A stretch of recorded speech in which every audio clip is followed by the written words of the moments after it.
Hello guys, welcome to my YouTube channel. In this video we are going to see the non-covalent interactions. Okay, so in our previous video we had already seen the covalent interactions. Okay, so we'll focus here on the non-covalent interactions. So non-covalent interactions are of different types such as ionic bonds, hydrogen bonds, van der Waals interaction and hydrophobic interaction.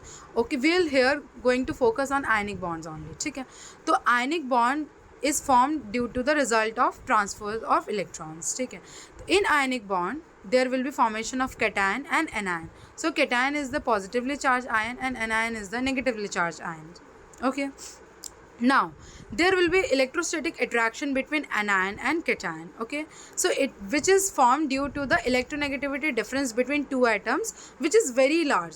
Like it will be formed between a metal and a non-metal. Okay, so as we can see in this diagram, sodium and chlorine. So sodium is a metal and chlorine is a non-metal. Okay, sodium contains 11 protons and 11 electrons, but on the other hand chlorine contains 17 protons and 17 electrons. Okay, so in its outermost shell, in the outermost shell of sodium, it contains only one electron. Okay, and in the outermost shell or valence shell of chlorine, it contains 7 electrons. So there will be a transfer of electron. Now the sodium will transfer 1 electron and completes its octet, and the chlorine will take 1 electron and then it will complete its octet.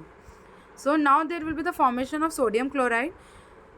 So there will be the difference between their electrons, but the protons will be same. Like in sodium there were 11 protons, and in sodium chloride also there will be 11 protons.